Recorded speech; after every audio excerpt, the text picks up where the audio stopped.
ரட்சகனே நமஸ்காரம்.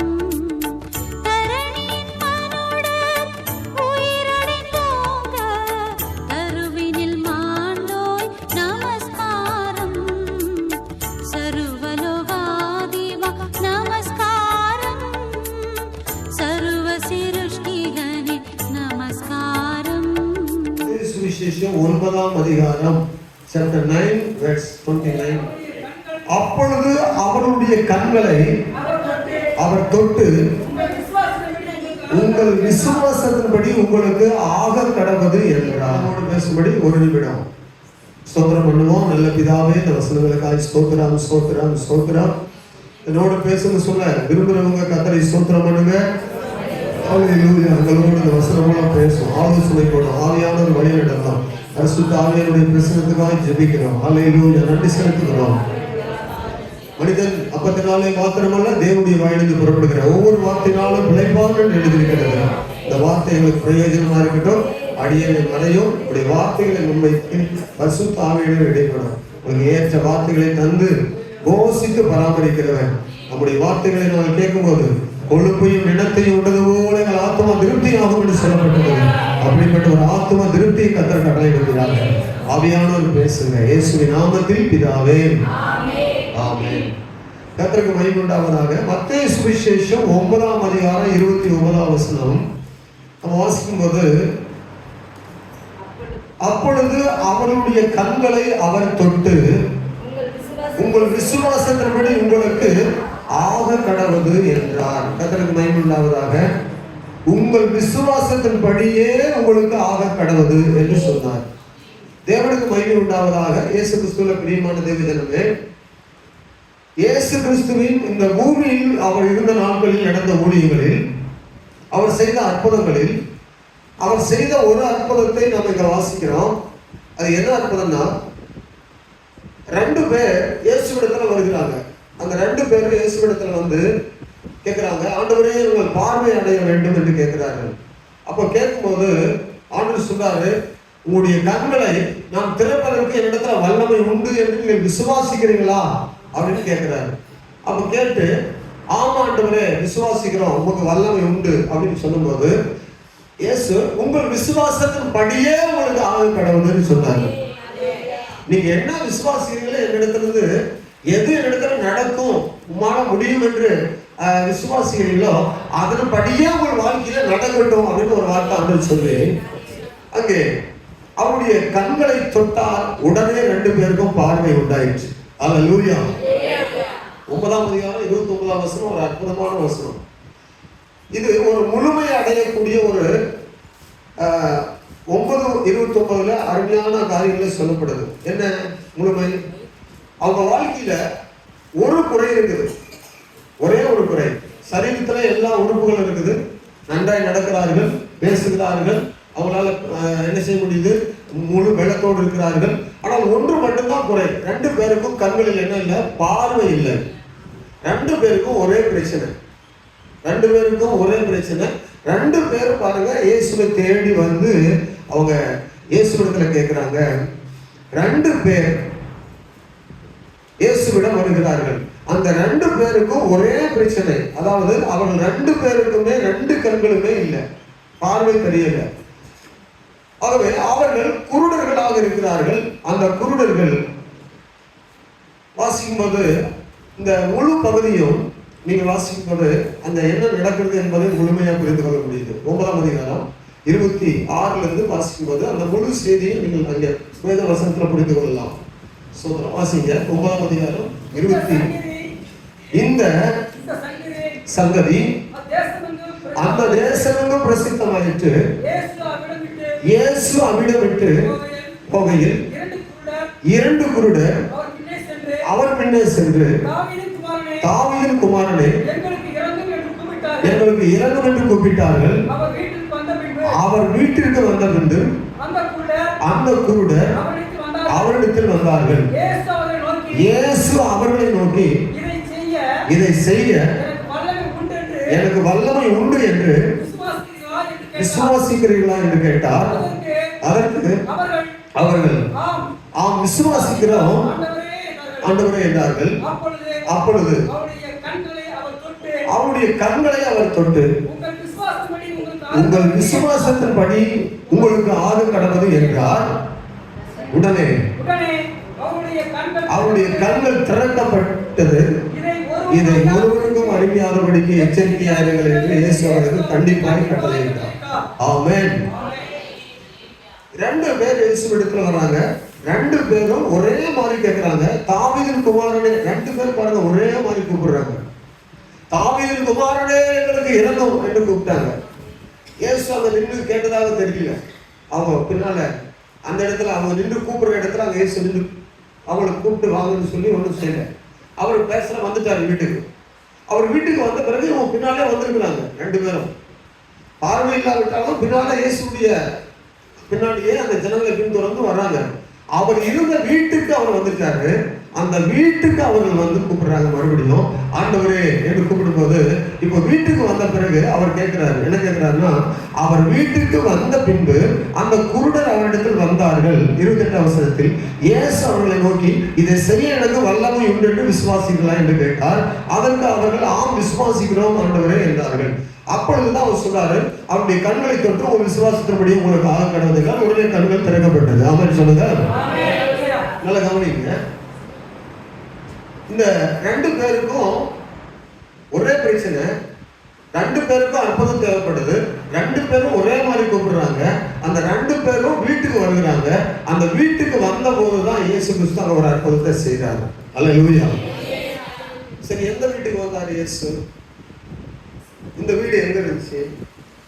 இன்றைக்கு நம்முடைய தியானம் என்னன்னா இதுதான். அதை கண்டுபிடிக்கணும். இயேசு எந்த வீட்டுக்கு வந்தாரு, எந்த வீட்டுக்கு அவங்க வந்தாங்க, அவங்க வந்து எப்படி இந்த அற்புதத்தை பெற்றுக்கொண்டாங்க, இது எந்த இடம்? இந்த குருடர்கள் அவரிடம் வந்தார்களே, அவர்கள் வந்த தங்களுக்கு இயேசு கிறிஸ்து உதவும்படி இரக்கம் செய்யும் என்று கண்களை திறவும் என்று பார்வை தர வேண்டும் என்று வேண்டினார்கள். அவர்களிடம் ஒரு கேள்வி இயேசு கேட்கிறாரு. அந்த கேள்வியை பதிலாக அவங்க சொன்னாங்க. உடனே அந்த 2 பேருடைய கண்களும் பார்வை அடைந்தாங்க. அது எந்த இடம்? எந்த இடம் சொல்லுங்க. தம்முடைய வீட்டுக்கு வந்தார். அவர் தம்முடைய வீட்டுக்கு. இப்போ நீங்க எடுத்துக்கொள்ளுங்க, நீங்க ஜெப வீட்டுக்கு வந்திருக்கிறீங்க. அல்லேலூயா. இது அவருடைய வீடு. இது யாருடைய வீடு? அப்ப அவருடைய வீட்டுக்கு வந்து அவரிடத்துல கேட்கும் போது அவர் அற்புதம் செய்யறாரு. ஆனால் அங்க தம்முடைய வீடு எந்த வீடு, எந்த இடம்னு கண்டுபிடிக்கணும். இந்த 9ஆம் அதிகாரத்துல எந்த இடத்துல இயேசு இருக்கிறார் அதை நீங்க நாம கண்டுபிடிக்கணும். மத்தேயு சுவிசேஷம் 9ஆம் அதிகாரத்தில் 28ல சொல்லப்பட்டது, அவர் வீட்டில் வந்து அவர்கள் கேட்கிறாங்க. 9ஆம் அதிகாரம் 1வது வசனத்துல 9ஆம் அதிகாரம் 1வது வசனத்துல இயேசு எங்க இருக்கிறார் என்பதை மறுபடியும் நீங்க கண்டுபிடிங்க. பாருங்க வாசிக்கும்போது, அப்பொழுது அவர் படவில் ஏறி இக்கரைப்பட்டு தம்முடைய பட்டணத்துக்கு வந்தார். அவருடைய பட்டணம் எந்த பட்டணம்? அவருடைய வீடு எந்த வீடு சொல்லுங்க. பைபிள் படிச்சிருக்கிறோம். ஒரு கேள்வியோட நம்ம முடிச்சிருக்கோம். அவர் தம்முடைய வீட்டுக்கு வந்தாரு. அவர் தம்முடைய பட்டணத்துக்கு வந்தாரு. இது எந்த இடத்துல நடக்குது? கலிலேயாவில் உள்ள கப்பர்நகூம். நாசரேத்தை விட்டு எங்க வந்து வாசம் பண்ணினார். இப்ப அவர் எந்த இடத்துல தங்கி இருக்கிறார் என்பதை 2 வசனத்துல குறிப்பிட்டு பார்க்கும்போது, மத்தேயு சுவிசேஷம் 4ஆம் அதிகாரம் 4ஆம் அதிகாரத்துல வாசிக்கும்போது, மத்தேயு சுவிசேஷத்துல 4ஆம் அதிகாரம் 13ஆம் வசனத்தை வாசிங்க. நாசரேத்தை விட்டு செபுலோன் நப்தலி என்னும் நாடுகளில் எல்லைகளில் இருக்கும் கடற்கரைக்கு அருகான கப்பர்நகூமிலே அவர் வந்து குடியேறின இடம். ஊழியத்துக்காக வந்து தங்குவதற்கு ஒரு வீட்டை வாடகைக்கு பிடித்து அந்த வீட்டுல வந்து அவர் குடியேறி அங்குதான் அவருடைய தலைமை ஸ்தானமா வைத்திருந்தார். கப்பர்நகூம் என்ன ஒரு. இப்போ இங்க ஏராளமான அற்புதங்கள் நடக்குது. இந்த கப்பர்நகூம்ல தான் அவர் வாசம் பண்றாரு. அவர் வாசம் பண்ணுற இடத்துல ஏராளமான ஜனங்கள் வருகிறாங்க. இன்னொரு வசனம், இந்த கப்பர்நகூம்ல தான் அந்த அற்புதம் நடக்குது என்பதற்கு அடையாளமாக அவரே சொல்றாரு. 11ஆம் அதிகாரம் 23ஆம் வசனம், மத்தேயு 11:23ல 11:23, வானபரியந்தம் உயர்த்தப்பட்ட கப்பர்நகூமே, நீ பாதாள பரியந்தம் தாழ்த்தப்படுவாய். உன்னில் செய்யப்பட்ட பலத்த செய்கைகள் சோதமிலே செய்யப்பட்டிருந்தால் இந்நாள் வரைக்கும் அது நிலைத்திருந்திருக்குமே. சொல்லுங்க சத்தமா. கவனிங்க, இப்போ வேதத்தை வந்து என்ன செய்யணும்னா படிக்கணும், அது எங்க நடக்குது என்ன நடக்குதுன்னு தெரியல. சரி, உங்களை பார்த்து இன்னொரு கேள்வி கேட்கிறேன். இயேசு எத்தனை பேருடைய கண்களை திறந்து பார்வை கொடுத்தார் பைபிள்ல? நீங்க இன்றைக்கு நேற்று வந்த விசுவாசிகள் தான் அந்த கேள்விக்கு பதில் தெரியாது. நீங்க 20 வருடம் 30 வருடம் 40 வருடம் உள்ள அனுபவம் உள்ளவங்க பிள்ளைகளா அம்மாவுக்கு பிறக்கும்போது கிறிஸ்துவா பிறந்தவங்க ஒரு சிலர் இருக்கிறீங்க. எத்தனை பேருக்கு ஆண்டவர் இயேசு கண்களை திறந்து அவருடைய ஊழியத்துல உலகத்துல மனிதரால் பிறந்த போது மனுஷகுமாரனா வாழ்ந்த போது அற்புதங்களை எத்தனை பேருடைய கண்களை திறந்து அற்புதம் செய்தார்? 3 பேர். சொல்லுங்க, எத்தனை பேருக்கு கண்களை திறந்தார்? சரி, இந்த வகுப்பு நமக்கு எதுக்கு? ஞாயிற்றுக்கிழமை வரமா, ஒரு பாட்டு பாடுறோமா, சோதனம் கண்டு சொல்றாங்களா? சரி, அதனால என்ன செய்வோம்? வரமா போறமா. இப்படியெல்லாம் கேள்வி எல்லாம் கேட்கக்கூடாது. சோதனம் இப்படியெல்லாம் கேள்வி என்ன செய்யக்கூடாது? கேட்கக்கூடாது. கவனிங்க, எதையாவது ஒரு காரியத்தை கற்றுக்கொண்டு வேதாகமத்திலிருந்து புரிந்து கொண்டாதான், அதுல இருந்து சத்தியம் உங்களுக்கு புரிந்தாதான், அதுல விசுவாசம் வந்தாதான், அதன் மூலமாய் நம்முடைய வாழ்க்கையில ஒரு அற்புதம் நடக்கும். நம்முடைய ஆண்டவர் இயேசு அற்புதம் செய்கிறவர். ஆமென். இப்போ இங்க பாக்குறோம், இது தலைமை இடம் கப்பர் நகர்வுல இந்த அற்புதம் நடக்குது. இந்த அற்புதம் எங்க நடக்குது? நீங்க எப்ப கேட்டாலும் சொல்லணும். மறுபடியும் ஒரு விஷயம் கேட்கும் போது மறக்காம சொல்லணும். கப்பர் நகர்வுல 2 பேருக்கும் ஒரே பிரச்சனை. 2 பேருக்கும் 2 கண்களும் கிடையாது. 2 பேரும் சேர்ந்து வந்து ஜெபிக்கும் போது 2 பேருக்கும் ஒரே நேரத்தில் அற்புதம் செய்தாரு. 2 பேருடைய கண்களும் 2 கண்களும் திறக்கப்பட்டு அற்புதம் பெற்றாங்க. இது கப்பர் நகர்வுல அவருடைய வீட்டில் நடந்தது. அல்லேலூயா. இந்த குருடனுடைய கண்களை இயேசு அங்கதான் திறந்தார். 2வது மத்தேயு சுவிசேஷம் 20ஆம் அதிகாரம் 30-34 வசனம் வாசிக்கும் போது, மத்தேயு சுவிசேஷம் 20ஆம் அதிகாரம் 30-34 வசனங்களை வாசிக்கும். அப்பொழுது வழியருகே உட்கார்ந்து இருந்த 2 குருடர் இயேசு அவ்வழியே வருகிறார் என்று கேள்விப்பட்டு, ஆண்டவரே, தாவீதின் குமாரனே, எங்களுக்கு இறங்கும் என்று கூப்பிட்டார்கள். அவர்கள் பேசாமல் இருக்கும்படி ஜனங்கள் அவர்களை அதற்றினார்கள். அவர்களோ, ஆண்டவரே, தாவீதின் குமாரனே, எங்களுக்கு இறங்கும் என்று அதிகமாய் கூப்பிட்டார்கள். இயேசு என்று அவர்களை தம்மிடத்தில் அழைத்து, தாம் உங்களுக்கு என்ன செய்ய வேண்டும் என்று எண்ணிருக்கிறீர்கள் என்றார். அதற்கு அவர்கள், ஆண்டவரே, எங்கள் கண்களை திறக்க வேண்டும் என்றார்கள். இயேசு மனதுருகி அவர்கள் கண்களை தொட்டார். உடனே அவர்கள் பார்வையடைந்து அவருக்கு பின் சென்றார்கள். அல்லேலூயா. இது எங்க நடக்குது? இந்த 2 பேரும் ஒரே மாதிரி கூப்பிடுறாங்க. இந்த 2 பேரும் ஒரே மாதிரி கூப்பிடுறாங்க. அந்த பைபிள்ல தெளிவா வாசிக்கிறோம். வழியிலேயே உட்கார்ந்து இருந்த 2 குருடர்கள் இயேசு வழியே வருகிறார் என்று கேள்விப்பட்டு 2 பேரும் கூப்பிட்டாங்க. இது எங்க நடக்குது? 29ஆம் வசனம் படிங்க. அவர்கள் எரிகோவிலிருந்து புறப்பட்டு போகையில் திரளான ஜனங்கள் அவருக்கு பின் சென்றார்கள். அந்த எரிகோவுக்கு பக்கத்துல நடக்குது. எரிகோ பட்டணத்தினுடைய வெளியே, ஊருக்கு வெளியே நடக்குது. சத்தமா சொல்லுங்க. இதை கவனிங்க. கர்த்தருக்கு ஸ்தோத்திரம். Praise the Lord. என்ன கவனிக்கிறீங்க? கண்கள் திறக்கப்படணும். என்ன திறக்கப்படணும்? அதுக்கு என்ன செய்யணும்? ஆண்டவர் நோக்கி கூப்பிடணும். ஆண்டவர் நோக்கி. இப்ப எங்களுக்கெல்லாம் கண்கள் நல்லா தான் இருக்குது. நாங்க எதுக்கு ஆண்டவர் நோக்கி கூப்பிடணும்? வருவோம், அப்படி பார்த்துட்டே வருவோம். நம்முடைய கண்கள் பிரகாசமா இருக்குதான்னு பார்ப்போம். அல்லேலூயா சொல்லுங்க. சத்தமா சொல்லுங்க பார்ப்போம். இந்த 2 பேருக்கும் எங்க அற்புதம் நடக்குது? எரிகோவுல நடக்குது. அந்த 2 பேருக்கும் எங்க அற்புதம் நடந்துச்சு? கப்பர் நகர்வுல நடந்துச்சு. இவ்வளவு தானே அற்புதம் நடந்தது? வேற எதுவும் நடந்திருக்குதா எங்கேயாவது? லூக்கா சுவிசேஷம் 18ஆம் அதிகாரம் 35வது வசனத்திலிருந்து 1-2 வசனங்களை வாசிக்கும் போது, லூக்கா சுவிசேஷம் 18ஆம் அதிகாரம் 35லிருந்து சில வசனங்களை வாசிக்கும் போது, பின்பு அவர் எரிகோவுக்கு சமீபமாய் வரும்போது ஒரு குருடன் வழியருகே உட்கார்ந்திருந்து பிச்சை கேட்டுக் கொண்டிருந்தால், ஜனங்கள் நடக்கிற சத்தத்தை கேட்டு இது என்ன சத்தம் கூட்டம் என்று விசாரித்த போது, நசரேயனாகிய இயேசு போகிறார் என்று அவனுக்கு அறிவித்தார்கள். அப்பொழுது அவன், இயேசுவே, தாவீதின் குமாரனே, எனக்கு இறங்கும் என்று கூப்பிட்டான். முன் நடப்பவர்கள் அவன் பேசாமல் இருக்கும்படி அவனை அதற்றினார்கள். அவனோ, தாவீதின் குமாரனே, எனக்கு இறங்கும் என்று மிகவும் அதிகமாய் கூப்பிட்டான். இயேசு நின்று அவனை தம்மிடத்தில் கொண்டு வரும்படி சொன்னார். அவன் கிட்ட வந்தபோது அவர் அவனை நோக்கி, நான் உனக்கு என்ன செய்ய வேண்டும் என்று இருக்கிறாய் என்று கேட்டார். அதற்கு அவன், ஆண்டவரே, நான் பார்வை அடைய வேண்டும் என்றான். இயேசு அவனை நோக்கி, நீ பார்வை அடைவாயாக, உன் விசுவாசம் உன்னை ரட்சிக்கிறது என்றார். உடனே அவன் பார்வை அடைந்து தேவனை மகிமைப்படுத்திக் கொண்டு அவருக்கு பின் சென்றான். ஜனங்கள் எல்லாரும் இதை கண்டு தேவனை மகிமைப்படுத்தினார்கள். அல்லேலூயா. இப்போ அது எரிகோவை விட்டு வெளியே போகும்போது 2 கூட உட்காந்துக்கிறான். அவுட்ருவே. இப்போ நக்கநேரியில இப்படி புறப்பட்டு உள்ள போகிறோம், நுழையும். இதே அந்த பக்கம் போகும்போது அது வெளியில அந்த ஊரை விட்டு வெளியே போறோம். அது மாதிரி அந்த பக்கம் இருந்து வரும்போது உள்ள நுழையும். சரிங்களா? இப்போ இங்கிருந்து வெளியே போகும்போது 2 பேர் உட்கார்ந்துருக்கிறாங்க அந்த பக்கம் வெளியே. ஆனா அதுக்கு முன்னால ஒரு அர்த்தம் நடக்குது. இங்கிருந்து வரும்போது முன்னாடி ஒரு பொண்ணு உட்கார்ந்துருக்கிறாங்க, ஊருக்கு முன்னாடி. இது இந்த 3 பேரும் எங்கதான் அற்புதம் நடக்குது? 3 பேருடைய கண்கள் திறக்கப்படுது எரிகோவுல. எங்க திறக்கப்படுது? எரிகோவுடைய வெளியிலும் எரிகோவுடைய அந்த பட்டணத்தினுடைய 2மே வெளியில தான். அந்த என்ட்ரன்ஸ்ல அந்த பக்கம் அவுட்டர், இந்த பக்கம் இன்னர் என்ட்ரன்ஸ். அங்க ஒரு அர்த்தம் நடந்துச்சு. அந்த 2 பேரும் அதே நடந்தது. ஐயோ, அது என்ன ஒரு முதல்ல நடந்தது? இந்த பக்கம் கேட்டுக்கிறேன், கொஞ்சம் எந்த ஊர்ல நடந்தது? கப்பர்நகூம். சரி, அதுக்கு அடுத்த 2 அற்புதம் நடந்துச்சு 2 பேருக்கு. அதே நடந்தது. அப்புறம் ஒருத்தருக்கு அற்புதம் நடந்துச்சு. அதே எங்க நடந்தது? இது இல்லாம பரிதிமேய குருடன்னு ஒருத்தர் இருக்கலாம். இது இல்லாம பரிதிமேயன்னு ஒருத்தர் இருக்கிறான்.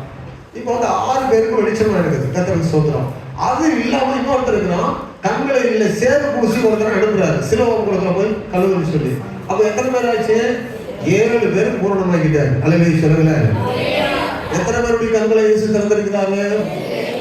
சத்தமா அல்லேலூயா சொல்லுங்க. இயேசு 7 குருடருடைய கண்களை திறந்திருக்கிறார். இன்னும் பைபிள்ல தேடி கண்டுபிடிச்சா ஒன்னும் எங்கேயா இருப்பாங்க. கதை கண்டுபிடிப்போம். கதை சோத்திரம் ஒரு நாள்ல கண்டுபிடிக்கலாம். சரி, இப்போ வேதம் என்ன சொல்கிறது? கண்களை திறந்தால் அது எந்தெந்த இடத்துல இருந்து கண்டுபிடிச்சோம். இன்றைக்கு நம்முடைய வாழ்க்கையில நாம் ஒவ்வொரு மனிதனுக்கும் தனிப்பட்ட வாழ்க்கையில இயேசு கிறிஸ்துவிடத்துல வரும்போது ஒவ்வொரு அற்புதம் நமக்கு தேவைப்படும். ரட்சிக்க ஆண்டவர் ஒவ்வொருவருக்கும் ஒவ்வொரு விதமான அற்புதங்களை செய்து நம்ம ரட்சிக்கிறவராக இருக்கிறார் இயேசு. இப்படிப்பட்ட நமது வாழ்க்கையில நம்முடைய வாழ்க்கையில நோய்கள், பலவீனங்கள், நெருக்கடிகள், தேவைகள் இப்படி இருக்கும்போது தேவனிடம் அவங்க வந்து பெற்றுக்கொள்வதற்காக நாம் வரும்போது நாம் என்ன செய்யணும்? அற்புதங்களை பெற்றுக்கொள்வதற்கு அந்த காரியங்களை மற்றும் ஒரு 4 வார்த்தை சொல்லி நம்ம ஜெபிக்க போகிறோம். நாம் அற்புதங்களை பெற்றுக்கொள்ள நமக்கு ஆண்டவர் அற்புதங்களை செய்ய அவர் வல்லமை உள்ளவர் அன்றைக்கு இருக்கிறார். அல்லேலூயா. இன்றைக்கு லட்சக்கணக்கான மக்கள் இப்படிப்பட்ட கண்கள் திறக்கப்பட்டதுக்கு சாட்சி சொல்லக்கூடிய மக்கள் நிறைய பேர் இருக்கிறாங்க. இயேசு இன்றைக்கும் கண்களை திறக்கிறாரு. இன்றைக்கும் குஷ்டரோகிகளை சுஸ்தமாக்குறாரு. இயேசு இன்றைக்கும் மரித்தோர்களை உயிரோடு கூட எழுப்புகிறாரு. இன்றைக்கும் அற்புதமான தேவைகளை சந்திக்கிறாரு. இன்றைக்கும் பிசாசுகளை துரத்துகிறாரு. இன்றைக்கும் அவருடைய அற்புதங்கள் குறையாமல் நடந்து கொண்டே இருந்து கொண்டே இருக்குது. அப்ப உங்களுடைய வாழ்க்கையில, என்னுடைய வாழ்க்கையில, நம்முடைய வாழ்க்கையில என்ன தேவையானாலும் இயேசுவிடத்துல வந்து பெற்றுக்கொள்வதற்கு அவர் அற்புதம் செய்கிற தேவனாக, சர்வ வல்லமை படைத்தவராக, நமக்கு எது இல்லையோ அதை செய்வதற்கு அவர் உண்மையுள்ளவராக, அவர் ஜீவனுள்ள தேவனாக இருக்கிறார். உயிரோடு கூட இருக்கிறார். இயேசு உயிரோடு கூட இன்றைக்கு இருப்பதனால நீங்க கூப்பிட்டு அவரிடத்தில் இன்றைக்கும் அற்புதங்களை நாம் பெற்றுக்கொள்ள முடியும். சரி, வேதத்துல நம்ம வாசிக்கும் போது அவர்கள் என்ன செய்தாங்க? அந்த குருடர்கள் என்ன செய்தாங்க? அதையே அல்லது அதே மாதிரி நாமும் செய்தால் போதும் நமக்கும் அற்புதம் நடக்கும். உங்களுக்கும் எனக்கும் நம்ம எல்லாருக்குமே இதை கேட்கிற யாவருக்குமே இயேசு அற்புதம் செய்ய வல்லவராக இருக்கிறார். ஸ்தோத்திரம். அவங்க என்ன செய்தாங்களோ அதையே நம்ம செய்தால் போதும். அவங்க என்ன செய்தாங்க? ஒரு 4 காரியங்களை மட்டும் பார்த்துருவோம். அவங்க என்ன செய்தாங்க? நம்பர் 1, முதலாவது நாம் என்ன செய்ய வேண்டும்? அவர்கள் என்ன செய்தார்கள் அற்புதங்களை பெற்றுக்கொள்வதற்கு? மத்தேயு சுவிசேஷம் 28ஆம் அதிகாரம் 9ஆம் அதிகாரம் 28ஆம் வசனத்தை வாசிக்கும் போது, மத்தேயு நான் வாசித்தேன் 9ஆம் அதிகாரம் 28ஆம் வசனம் வாசிக்கும். இயேசு அவருடைய வீட்டிற்கு வந்த பின்பு அந்த குருடர்கள் அவரிடத்தில் வந்தார்கள். முதலாவது நம்பர் போதும். முதலாவது அவரிடம் வந்தார்கள் என்பதை நம்ம வாசிக்கிறோம். அற்புதங்களை பெற்றுக்கொள்ள நம்ம முதலாவது இயேசுவிடம் வரணும். யார் இடத்துல வரணும்? சத்தமாய் சொல்லுங்க. அற்புதங்களை பெற்றுக்கொள்வதற்கு நாம் என்ன செய்யணும்னா இயேசுவிடம் வரணும். யார் இடத்துல வரணும்? இயேசு எங்க இருக்கிறாரு? இயேசு எங்க இருக்கிறாரு? எனக்குள்ளே இருக்கிறான்னு நான் படுத்து சொன்னாங்க. எப்படி ஜெபம் பண்ணுவீங்கன்னா, நான் ஒரே நிமிஷம் ஜெபம் பண்ணுறேன். ஏசப்பா எனக்குள்ள இருக்கிறீங்க, நான் தூங்க போகிறேன், நீங்களும் தூங்குங்க. கத்தர் சொன்னாங்க. ஜெபம் பண்ணுவீங்களா சிஸ்டர்? என்ன பைபிள்லாம் படிப்பீங்களா? ஆண்டவர் என் கூட இருக்கிறாரு ஐயா. எவ்வளோ நேரம் ஜெபம் பண்ணுவீங்க? நான் படுப்பேன், மல்லாந்து படுத்துட்டு ஆண்டவரே நான் தூங்க போறேன், நீங்க என் உள்ளத்திலே இருக்கிறீங்க, நீங்களும் தூங்குங்க, காலையில பார்க்கலாம். உண்மையா ஒரு சகோதரி சொல்றதை நான் சொல்றேன், பொய்யா நான் சொல்லல. கர்த்தருக்கு ஸ்தோத்திரம். இப்படிதான் நிறைய பேரு அவங்க கூடவே இருக்கு. ஆனால் அவர் தம்முடைய வீட்டில் இருக்கிறார். அவர் சொன்னாரு, என்னுடைய வீடு எல்லாருக்கும் ஜெப வீடு எனப்படும். என்னுடைய வீடு சகல ஜனங்களுக்கும் என்ன சொல்லப்படும்? என் ஜனங்களை என் ஜெப வீட்டுல கொண்டு வந்து நான் அவர்களை மகிழ பண்ணுவேன். அப்போ அவருடைய வீட்டுல வரணும். அவருடைய வீடு எது? அவருடைய வீடு ஜெப வீடு அப்படின்னு வைத்துக் கொள்ளல. அவருடைய வீடு எந்த வீடு? அப்ப அற்புதம் நடக்குதுன்னா ஜெப வீட்டுல நீங்க ஜெபம் பண்ணணும். அவர் இங்க இருப்பார், உங்க ஜெபத்தை கேட்பார். கேட்க மாட்டாரா? அண்ணாளுக்கு ரொம்ப நாள் குழந்தை இல்லை, அவன் எங்க போனா? ஆமா, சிலவாவில் இருந்தா ஆலயத்தில் போய் ஜெபம் பண்ணாங்க. ஆலயத்தில் நீங்க போய் ஜெபிக்கும் போது ஆண்டவர் ஒரு சத்தத்தை கேட்பார். அவருடைய வீட்டுல இருக்கிற ஆண்டவர் ஒரு சத்தத்தை கேட்பார். அல்லேலூயா. உங்க வீட்டுல இருந்து நீங்க ஜெபிக்கலாம், தவறு கிடையாது. ஆனால் அவருடைய வீட்டுக்கு வருவது விசேஷமான ஒரு காரியம். அவருடைய வீட்டுல ஜெபிக்கும் போது நேரடியாக அவரிடத்துல வர்றீங்க. என் பிள்ளைங்க என்னை தேடி என் வீட்டுக்கு வந்திருக்கிறாங்க அப்படிங்கிற ஒரு பரிதாபம் உங்கள் மேல அவருக்கு வரும். அவருடைய அன்பு உங்கள் மேல பெருகும். அவருடைய வீட்டுக்கு நீங்க வர்றதுக்கு எடுக்கிற பிரயாசங்களை அவர் பார்க்கிறார். அல்லேலூயா. முதலாவது நம்பர் என்னது? அவரிடம் வர வேண்டும். நீங்க அனுதினமும் ஆண்டவரிடம் செல்லுகிறீங்களா? ஆண்டவரிடம் செல்வது என்பது என்னன்னா, இன்னும் ஒரு வார்த்தை என்ன சொல்லுவேன்னா, அவருடைய வீட்டுக்கு வருவது என்பது, நம்ம ஞாயிற்றுக்கிழமையில வரோம், எல்லா ஜெப நாட்களில் வருகிறோம், அவர் வீட்டில் நம்ம ஜெபிக்கிறோம், அன்றைக்கு நீங்க கேட்கலாம். அது அல்லாமல் அவரிடம் ஒவ்வொரு நாளும் வருவது என்பது, நீங்க முழங்கால் படியிடுறீங்க. எப்பெல்லாம் முழங்கால் படிட்டு ஏசப்பான்னு கூப்பிடுறீங்களோ, அப்ப முழங்கால் படியிடுகிற இடமெல்லாம் அவருடைய பாதபடியா இருக்குது. சுகமா ஒரு அலையை செலவாப்போம். சிலருக்கு வசனம் கேட்கும்போது பாலாட்டி எங்க அம்மா மடியில் இருந்தது போலே இருக்குது. நானும் ஒரு அம்மா தான். கர்த்தருக்கு ஸ்தோத்திரம். அலையை சொல்லுங்க. பாஸ்ட் பிரசங்கம் பண்ண சும்மா அப்படி ஒரு சொர்க்கத்துக்கு போனமா இருக்கும் பாருங்க. ஸ்தோத்திரம். அப்படியே ஒரு சுகமா இருக்கும் பாருங்க. பக்கத்துல தட்டி அல்லேலூயா. ஸ்தோத்திரம். சரி, முதலாவது அவரிடம் வரணும். இப்போ நேரத்தை போக்குறது நீங்களா நானா? நேரத்தை போக்குறது நீங்களா நானா? சொல்லுங்க. ஒத்துக்கிட்டீங்கன்னா சரி. அல்லேலூயா சொல்லுங்க. முதலாவது அவரிடம். இன்றைக்கு ஒரு அற்புதம் உங்களுக்கு தேவை. ஏதோ ஒரு பிரச்சனையோடு கூட இருக்கிறீங்க. உங்க வீட்டுல ஒரு அதிசயம் தேவை. எனக்கு அற்புதமே வேண்டாம், எனக்கு எல்லாமே சரியா இருக்குது, எனக்கு எந்த அற்புதமும் வேண்டாம்னு சொல்றவங்க மட்டும் கையை உயர்த்தி அல்லேலூயா சொல்லுங்க பார்ப்போம். அப்போ ஒருத்தர் கூட இன்னைக்கு அற்புதம் தேவை என்று சொல்ல, இல்லை எனக்கு அற்புதமே வேண்டாம் என்று சொல்லக்கூடிய நபர் ஒருவர் கூட நம்ம சபையில கிடையாது. அப்படித்தானே? அல்லேலூயா. இப்போ every day, every man, every situation, ஒவ்வொரு சூழ்நிலையிலும் ஒவ்வொரு மனிதனுக்கும் ஒவ்வொரு நாளும் ஏதோ ஒரு அற்புதம் நமக்கு தேவையா இருந்து கொண்டே இருக்குது. அதுவும் சாதாரணமாக அல்ல, இயற்கைக்கு அப்பாற்பட்ட நிலையில. என்னால செய்ய முடியாத, என் வீட்டில் உள்ள நபர்களால செய்ய முடியாத, என் நண்பர்களால செய்ய முடியாத, உறவினர்களால செய்ய முடியாத, அல்லது என்னுடைய சபையாரால செய்ய முடியாத ஏதோ ஒரு தேவை என்னை சுற்றி இருந்து கொண்டே இருக்கத்தான் செய்யுது. அப்போ அந்த அற்புதம் தேவைன்னு சொன்னா நம்ம இயேசுவிடம் வருவது மிக மிக அவசியம். அப்ப இயேசுவிடம் ஜெபிக்கிற ஒரு மனிதனுக்கு இயேசு அற்புதம் செய்கிறவராக இருக்கிறார். நேற்று ஒரு ஊழியக்காரர் ஒரு காரியத்தை சொல்லிட்டு இருந்தார். என்ன சொன்னாருன்னா, ஒரு சகோதரன் காலையில் ஜெபம் பண்ணுவாரா, ஜெபம் பண்ணிட்டு வேலைக்கு போவார். டெய்லி ஜெபம் பண்ணுவார். காலையில வேலைக்கு போவார். வேலைக்கு போயிட்டு வேலை செய்யற இடத்துல சாப்பாட்டுக்கு 1 மணி நேரம் விடுவாங்க, லஞ்ச் ஹவர். சாப்பிட்டுட்டு 1 மணி நேரம் பைபிள் படிச்சு அங்க உட்காந்து ஜெபம் பண்ணுவாராம். ஆண்டு இடத்துல ஜெபிப்பாராம். 1 மணி நேரம் தனியாக போய் உட்காந்து ஜெபம் பண்ணுவாராம். எல்லா நாளும் பகல்ல 1 to 2, 1 மணிலிருந்து 2 மணி வரைக்கும் தினமும் ஒரு ஜெபம் பண்ணுவாராம். அப்படி ஜெபித்து கொண்டிருக்கிற ஒரு நபர் ஒரு நாள் பிரயாணத்தில் போய் கொண்டிருந்தார். திடீர்னு ஒரு விபத்து நடந்துருச்சு. அவருடைய சரீரத்துல நிறைய இடத்துல அடிபட்டு விட்டது. அவர் கையில ஒரு இடத்துல ஒரு எலும்புல அடிபட்டுருச்சு. அன்றைக்கு ஆஸ்பத்திரிக்கு போக வேண்டிய நிலையை அன்றைக்கு மருத்துவமனையில் இருக்கிறாங்க. அப்போ அந்த மருத்துவமனையில் இருக்கும்போது அவங்களுக்கு சிகிச்சை பண்றாங்க. அன்றைக்கு தான் கொண்டு போய் காலையில அந்த விபத்துல இருந்து கொண்டு போய் வைத்திருக்கிறாங்க. இவங்க அந்த மருத்துவமனையில் இருக்கிற இடத்துல அந்த 1 மணிலிருந்து 2 மணி வரைக்கும் அவர் இருக்கிற அறைக்குள்ள அந்த நர்ஸ் டாக்டர் எல்லாம் போக பார்க்குறாங்களோ அந்த அந்த அவர் இதுக்குள்ள அறைக்குள்ள போகவே முடியலையா, என்னன்னு தெரியல. அவங்க உள்ள பிரயாசப்படுறாங்க போறதுக்கு, அந்த ட்ரீட்மெண்ட் கொடுக்கறதுக்கு, அவருக்கு மருந்து கொடுக்கறதுக்கு, ஊசி போடுறதுக்கு, ட்ரிப்பு போடுறதுக்கு போகணும்னு நினைக்கிறாங்க. உள்ள ஒரு நபருமே போக முடியல ஆஸ்பத்திரியில், அவர் இருக்கிற அறைக்குள்ள. எல்லாருக்கும் ஒரே ஆச்சரியம், என்ன நம்ம போக நினைக்கிறோம், ஒருத்தருமே உள்ள போக முடியல அப்படின்னு. அப்போ அந்த 1 மணிலிருந்து 2 மணி வரைக்கும் ஒரு நபரும் உள்ள போக முடியல. அங்க என்ன நடந்ததுன்னா, அந்த 2 மணிக்கு பிறகு உள்ள போகும்போது கேட்கறாங்க, என்னன்னு தெரியல, உங்க அறைக்குள்ள எங்களால யாராலுமே வர முடியல, என்ன நடந்துச்சுன்னு கேட்கும்போது, அது ஒன்றும் இல்லை, ஆண்டவர் வந்து யாரும் பேசிட்டு இருந்தாரு.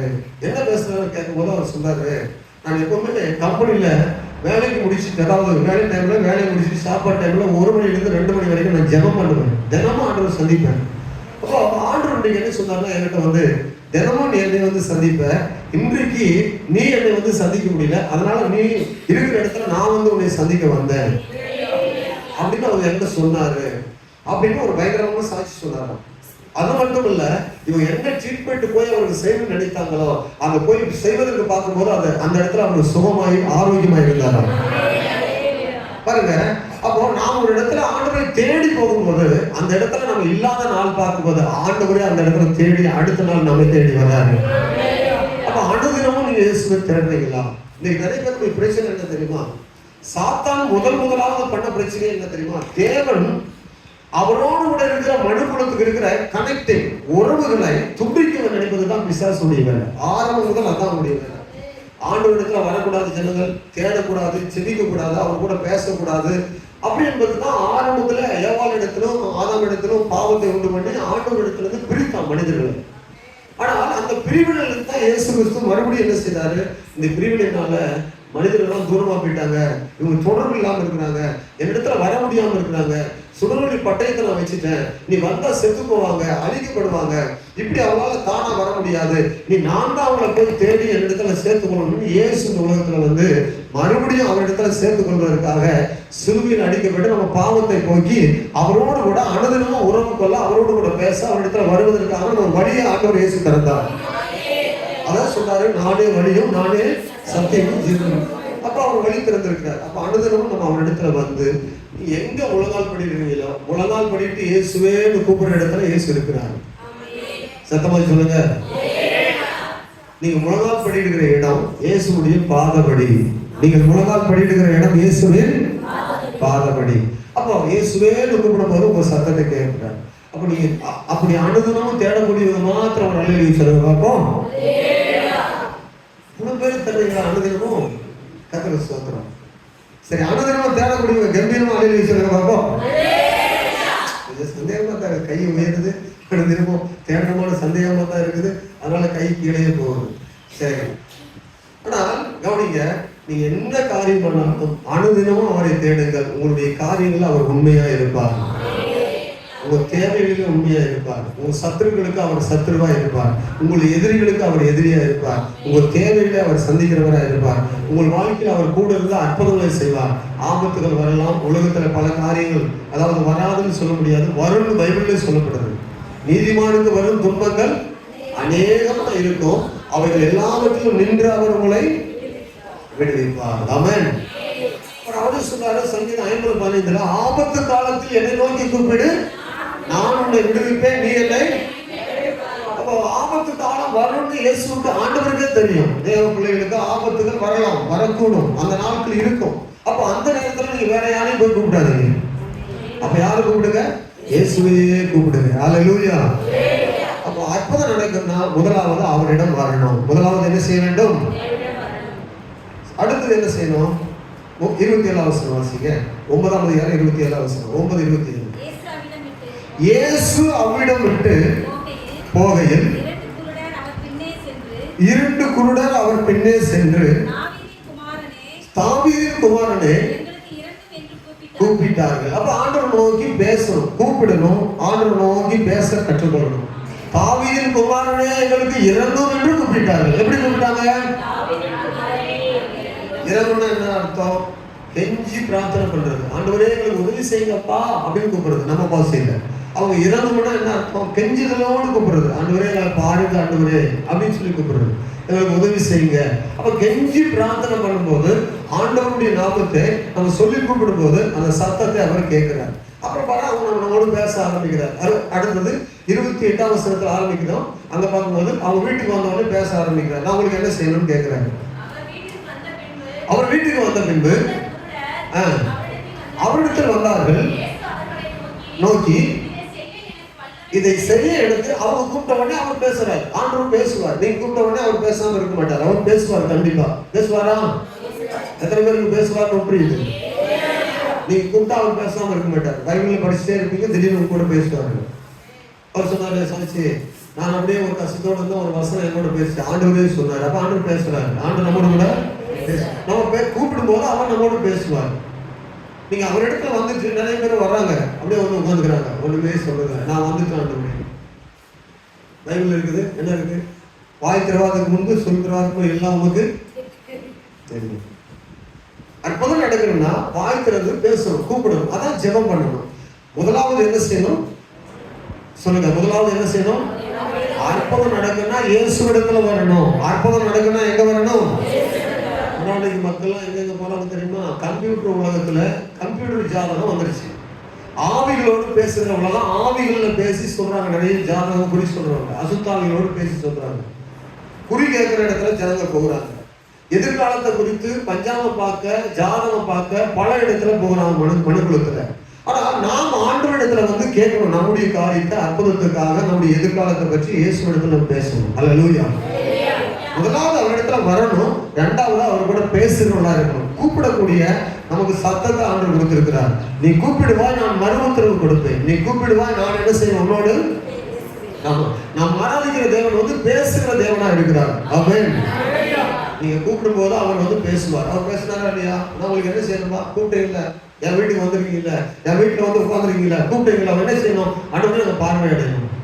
ஆண்டவருக்கு தெரியுமா தெரியாதா அவங்க பார்வை இருக்குதா இல்லையான்னு? தெரியுமா தெரியாதா? அப்ப நமக்கு மன விருப்பம் வேண்டும்.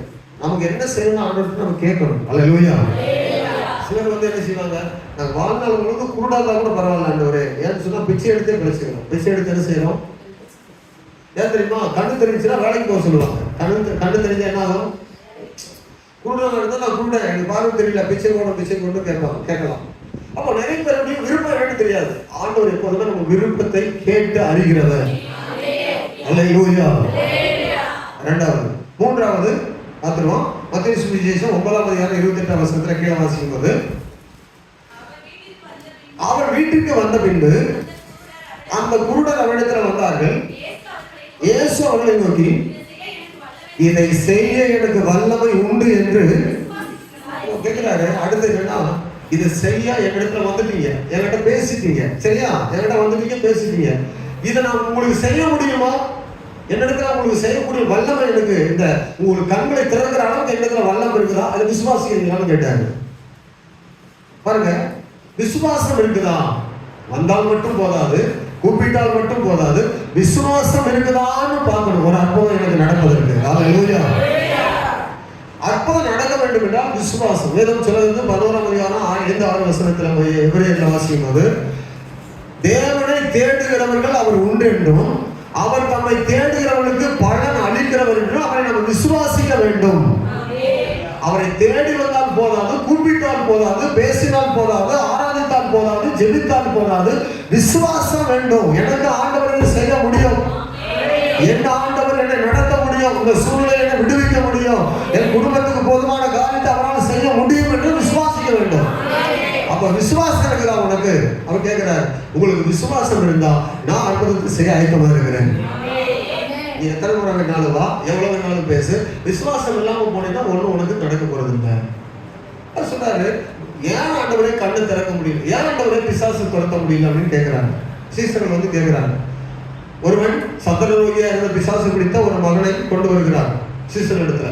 இவர் ஒளிவு மலையில போயிட்டு 3 பேரோட மேல ஜெபம் பண்ணிட்டு இருக்கிறாரு. கீழே வந்து எத்தனை சீசர் இருக்காங்க? 9 சீசர் இருக்காங்க உட்காந்துட்டு ஒளிவு மலையில காவல் காத்துட்டு இருக்கிறாங்க. அப்போ அந்த சீசர் இடத்துல வரும்போது இயேசு இல்லாத போது சொல்றாரு, அந்த பிசாசு பிடித்த பையனுக்கு அவங்க அப்பா கேட்கிறாரு, இவனுக்கு பிசாசு பிடித்திருக்குது, இவனுக்கு விடுதலை ஆக முடியாது, ஜெபம் பண்ணுங்க, இந்த பிசாசு துரத்துன்னு கேட்கிறாரு. அப்ப சீசர்கள் வந்து முயற்சி பண்றாங்க, பிசாசு போகாத உடனே அப்படியே உட்கார்ந்துட்டே இருக்கிறாரு. இயேசு மேல மலையிலிருந்து இறங்கி வருகிற வரைக்கும் உட்கார்ந்து இருக்கிறாரு. இயேசு மேல மலையிலிருந்து இறங்கி வந்த பொழுது அப்போ இவங்க அந்த பிள்ளைகளுடைய தகவல் சொல்றாரு, இவன் சந்திர ரோகியா இருக்கிறான், இவனை பிசாசு பிடிக்கும் போதெல்லாம். சந்திர ரோகின்னு என்னது?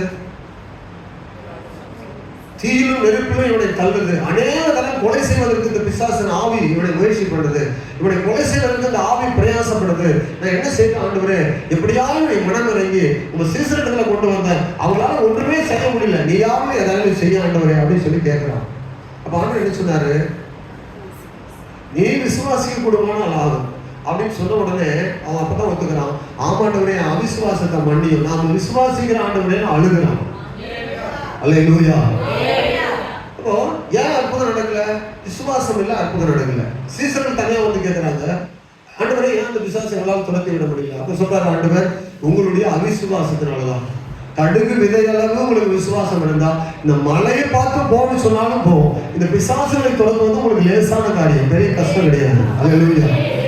மலையை பார்த்து போன்னு சொன்னாலே போன்னு சொல்ற, நீங்க பிசாசுகளை தொடர்ந்த முடியல, இது அவிசுவாசம். அப்புறம் சொல்றாரு, இவ்வகையான பிசாசு உபவாசம் பண்ணி ஜெபம் பண்ணா தான் போகும்.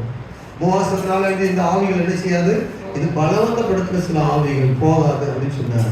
அதனாலதான் அப்போ இங்க எதை ஆண்டவர் முக்கியத்துவப்படுத்துறாருன்னா, விசுவாசிக்கிறீர்களா என்று கேட்டபோது ஆம் விசுவாசிக்கிறோம் என்று சொன்னார்கள். அல்லேலூயா. சிலர் ஜெபம் பண்ணுவாங்க. சிலர் எப்படி ஜெபம் பண்ணுவாங்க தெரியுமா? அப்பா அப்பா அப்பா அப்பா அப்பான்னு கூப்பிட்டே இருப்பாங்க. என்னடா அப்பா சொல்றான்னா, அப்பா அப்பா அப்பா கூப்பிட்டே இருப்பாங்க. விஷயத்தை சொல்லிப்பா, என்னப்பா அவனுக்கு வேணும்? அப்பா அப்பா என்னப்பா, மறுபடியும் அப்பா, விஷயத்தை சொல்லுப்பா. ஜெபத்துல நிறைய பேர் எப்படி தெரியுமா, கூப்பிட்டே இருப்பாங்க. சும்மா அந்த என்னது டவர் கடைகளை சுத்தம் பார்த்தீங்களா, மொபைல்ல ஒன்று டவுன்லோடு பண்றதுக்கு பிரயாசப்பட்டோம்னா சுத்தம் சும்மா சுத்திட்டே இருக்கும். சிலர் வந்து அந்த அந்த ஒரே வார்த்தையை விட்டு வெளியே வர மாட்டாங்க. பெரிய காரியம் செய்யாண்டவர், பெரிய காரியம், என்னடா பெரிய காரியம் செய்யணும், பெரிய காரியம் செய்யாண்டவர், பெரிய காரியம் என்னப்பா பெரிய காரியம் செய்யணும், பெரிய காரியம் செய்யாண்டவர். தினமும் ஓட்டுறதுக்கான சுத்திட்டே இருக்கு, தவறு கிடைக்கல, ரேஞ்சு இன்னும் என்ன செய்யல, கனெக்ட் ஆகல. கனெக்ட் ஆனா வார்த்தை வேற மாதிரி இருக்கும். ஜனமா சொல்லுங்கல்ல, சில ஜோமனாக பார்த்தீங்கன்னா அவங்க ஒரே ஜனம் தான் வரும், வேற வார்த்தையை கனெக்டிங் இல்லை. ரெக்கார்டு வந்து சுத்திட்டே இருக்குது, சரியா ஓடல. வார்த்தை புதிய வார்த்தை வரல, ஆண்டவரோடு கூட இருக்கிற உறவு இல்லை. வார்த்தை வந்து நியூ வேர்டு வரல, மனதுருக்கம் வரல, அழுகிற சத்தமும் கேட்கல, கூப்பிடுகிற சத்தமும் கேட்கல. ஒரே அளவு அப்பா அப்பா அப்பா பெரிய காரியம் செய்ப்பா, பெரிய காரியம் செய்ப்பா, பெரிய காரியம். என்னப்பா பெரிய காரியம் செய்யணும், பெரிய காரியம் செய்யுப்பா, எப்பா தெளிவா கேளுங்கப்பா, என்ன செய்யணும்னு சோதரம். புரியுதா? நிறைய பேர் ஜெபம் தெரியுமா, அப்படிதான் இருக்குது. தெளிவா கேளுங்க, தெளிவா கேட்டு விசுவாசிங்க. விசுவாசித்தா உங்களுக்கு ஆகும். விசுவாசம் உள்ளவர்களாய் ஜெபத்தில் எவைகளை வேண்டிக் கொள்வீர்களோ அவைகள் உங்களுக்கு ஆகும் என்று விசுவாசித்தால் உங்களுக்கு நடக்கும். சத்தமாய் சொல்லுங்க அல்லேலூயா. ஆமா, அவர்களுக்கு என்ன நடந்ததோ அது நமக்கு நடக்கும். அவர்களுக்கு என்ன நடந்ததோ அது நமக்கு அப்படியே நடக்கும். அவனுக்கு என்ன நடந்துச்சோ அது அப்படியே நடக்கும். சூழ்நிலைகள் வேற மாதிரி தான் இருக்கும். 4ஆம் அதிகாரம் ரோமர்ல 17-18 வசனத்தை வாசிக்கும் போது, ரோமர் 4:17-18 சூழ்நிலைகள்லாம் பார்க்க கூடாது நீங்க. ஏன்னா இங்கதான் விசுவாசத்தில் தடுமாற்றம் நிறைய பேருக்கு உண்டாகுது. இங்கதான் பிரச்சனை, நிறைய பேர் ஸ்ட்ரகிள்ல கிடக்குறாங்க. ஆண்டுடைய பிள்ளைகள் பிரச்சனைக்குள்ள காரணம் என்னன்னா கேட்க முடியல. விசுவாசம் தானே கேட்க முடியல. வாசிங்க 4ஆம் அதிகாரம் 17 ரோமர். அநேக ஜனங்களுக்குள் உன்னை தகப்பன் ஆக்குவேன் என்று எழுதியிருக்கிறபடி அவன் தான் விசுவாசித்து வருமாய் மரித்தோரை உயிர்ப்பித்து இல்லாதவைகளை இருக்கிறவைகளை போல அழைக்கிறவருமா இருக்கிற தேவனுக்கு முன்பதாக நம்ம எல்லாருக்கும் ஆபிரகாம் தகப்பனானான். ஆமென்.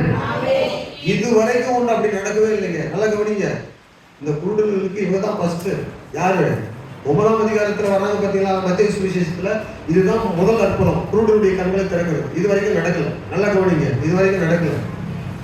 அப்போ ஆபிரகாமுக்கு 100 வயதுல பிள்ளை பிறந்தது போல யாருக்குமே உலகத்துல இது வரைக்கும் நடக்கல. அதனாலதான் அவனை பார்த்து சொல்லும் போது, உனக்கு பிள்ளைத்தனம் சொல்லி இவ்வளவு ஜாதிகள் பெருகும் உனக்குள்ள இருக்குன்னு சொல்லி கூட அற்புதம் நடக்கல.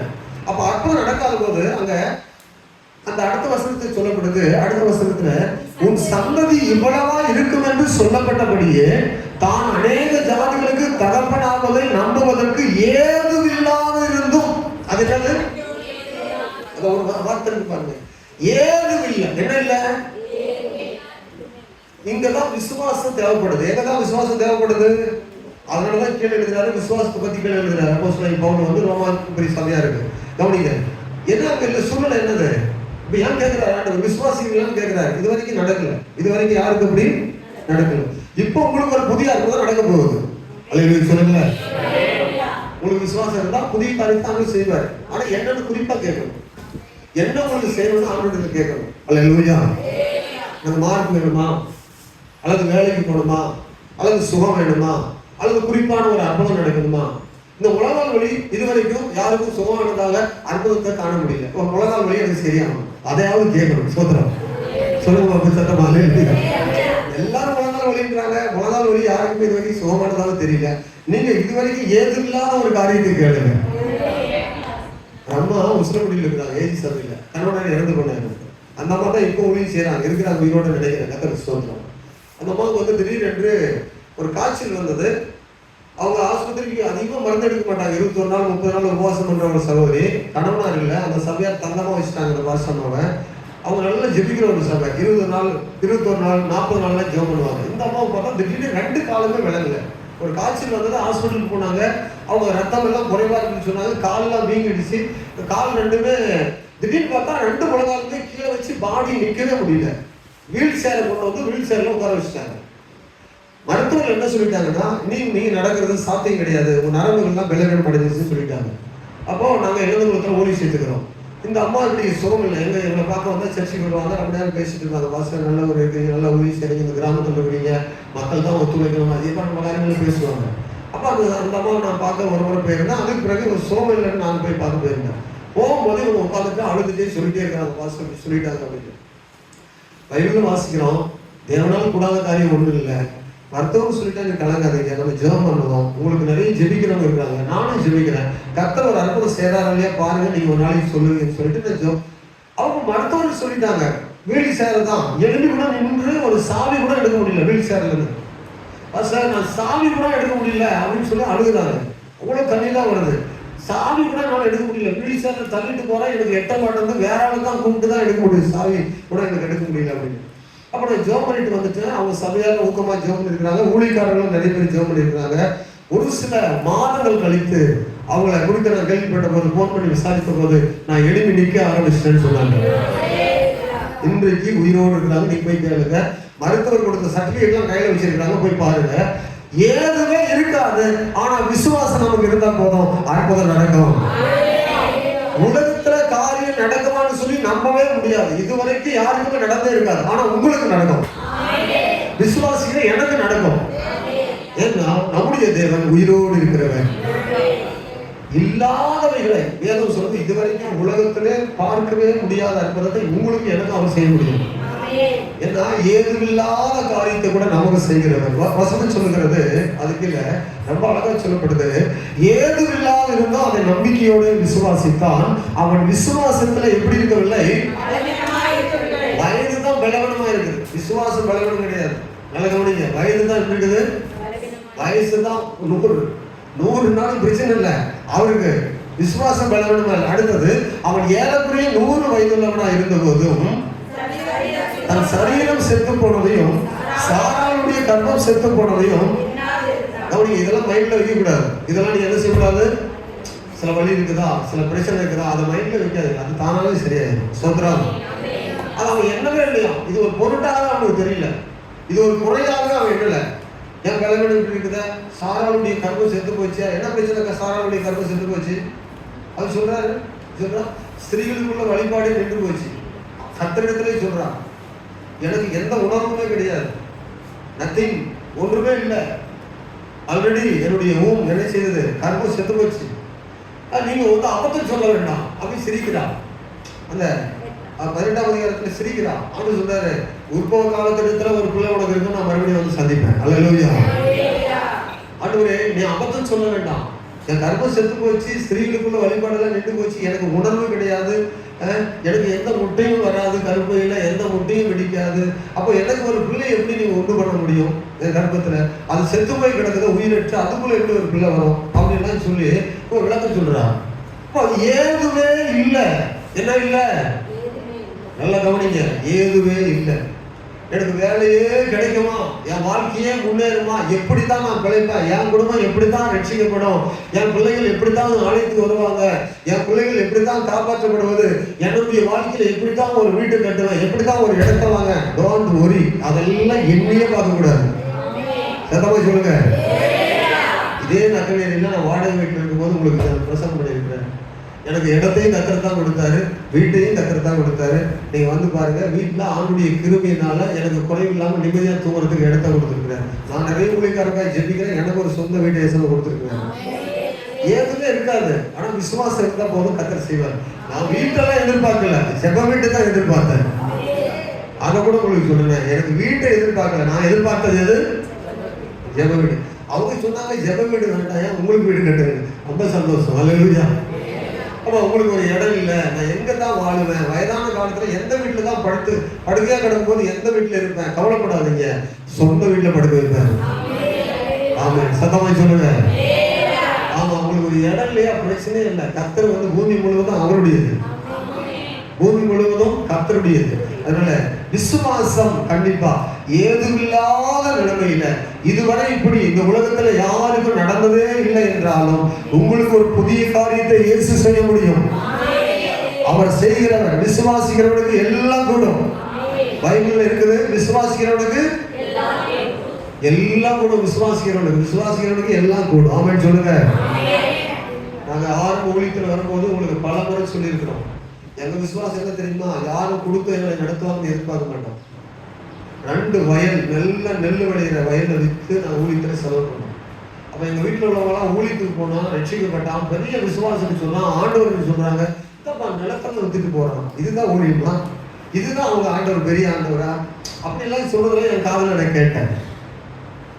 அப்போ அப்படி 2 வயல் வித்துட்டு நிறைய கேஸு, கோர்ட்டு, பல பிரச்சனை, அதெல்லாம் சந்திக்கிறதுக்கு செலவுகள் நிறைய. அந்த கோர்ட்டு கேஸு, அந்த பிரச்சனை, கட்ட பஞ்சாயத்து, போலீஸ் ஸ்டேஷனு, வக்கீல், பல காரியங்கள் அடிப்பட வேண்டியதாக இருந்தது, செலவுகள் நிறைய. அப்போ 2 வயல் வித்துட்டு யார் ஆண்டுடைய பிள்ளையா இருந்தா நிறைய கேள்வி வந்திருக்கும். நான் இந்த 2 வயலை வித்துட்டு ஊழியம் செய்து 1.5 வருஷம் தான் ஒரு இடத்துல ஊழியம் செய்தேன். அப்போ நம்ம சர்ச்சைக்கு வர ஒரு கவுன்சிலர், ஒரு அம்மா, ஒரு சகோதரி, அவங்க சொன்னாங்க, பாஸ்டர் நீங்க ஒரு வீடு எழுதி போடலாமா சமத்துவபுரத்துலன்னு சொன்னாங்க. சரி எழுதி போடுங்க, வந்தா கத்தருக்கு ஸ்தோத்திரம் அப்படின்னு. எனக்கு ஒரு வீட்டுக்கு வந்துச்சுமா ஒரு பேர் எழுதி போட்டாங்க, என் பேர் எழுதி போட்டு கலெக்டரேட்ல உங்க பேர் வந்து சலிட்டாக தான் பார்ப்போம், குழுக்குள்ள போடுறாங்க வாங்கன்னு சொன்னாங்க. நானும் கலெக்டர் ஆஃபீஸ் போயிருந்தேன். நிறைய பேர் கலெக்டர் அந்த ஹாலில் உட்கார்ந்து இருக்கிறாங்க. நான் ஜெபம் பண்ணேன், ஏசப்பா உங்களுக்கு சித்தமானா எனக்கு ஒரு இடம் கிடைக்குது, சமத்துவபுரத்தில் வந்தால் நல்லது தான். அல்லேலூயா. அப்போ எனக்கு வீடு கிடையாது. அப்போ நான் இருக்கிற இடத்துல வாடகை வீட்டில் தான் இருந்தேன். நான் போயிட்டு உட்காந்து ஜெபம் பண்ணிட்டு இருக்கும்போது குழுக்கல்ல போட்டு நிறைய சீட்டு இருக்கிறது 100 வீடு. அன்றைக்கு குழுக்கள் போடுறதுல ஏறக்குறைய 450 சீட்டு போடுறாங்க. எத்தனை சீட்டு? எல்லாருமே எதிர்பார்ப்பு போட்டுருக்குறாங்க.